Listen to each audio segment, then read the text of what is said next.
A man who dares to waste 1 hour of time has not discovered the value of life.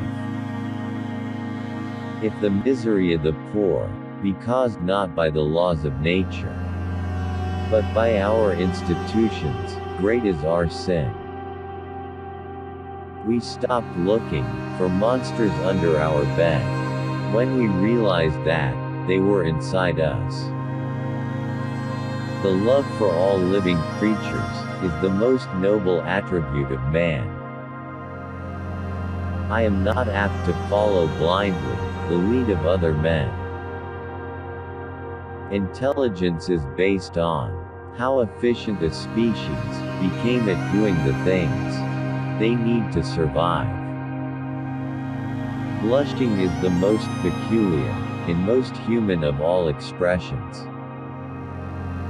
Man selects only for his own good, nature only for that of the being which she tends.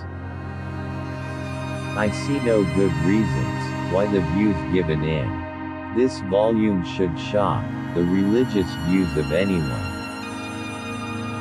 It is always advisable to perceive clearly our ignorance.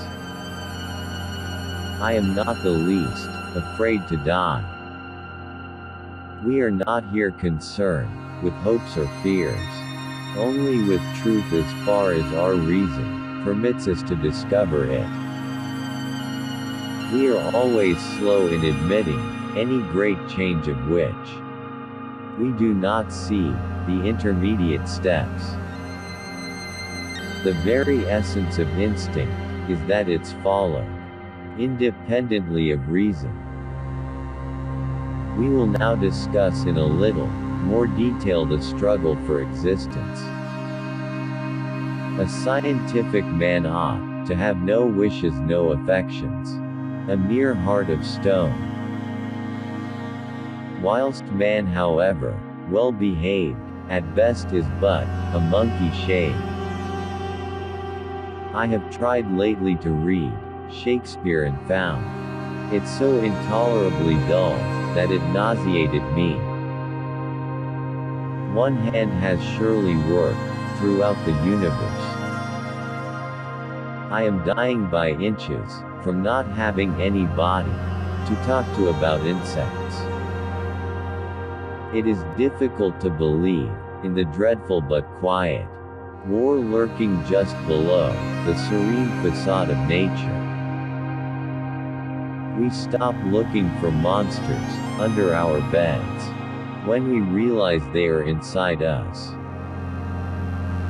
Such simple instincts as bees making a beehive could be sufficient to overthrow my whole theory. A naked man on a naked horse is a fine spectacle. I had no idea how well the two animals suited each other. Ignorance more frequently begets confidence than does knowledge. I am convinced that natural selection has been the main but not exclusive means of modification. Light will be thrown on the origin of man and his history. If it wasn't for seasickness, all the world would be sailors. We will now discuss, in a little more detail, the struggle for existence.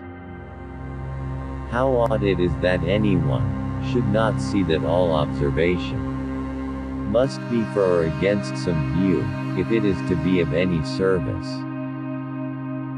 This preservation of favorable variations and the rejection of injurious variations, I call natural selection. One may say there is a force, like 100,000 wedges.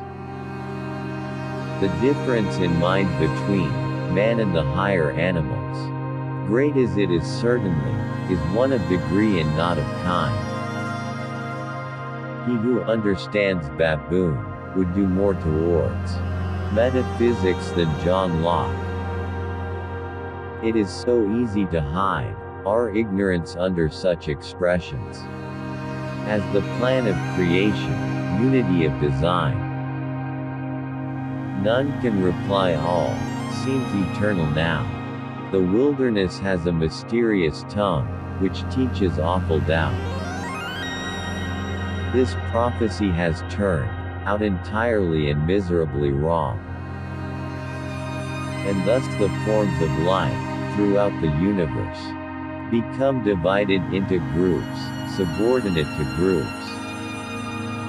It is uphill work, writing books.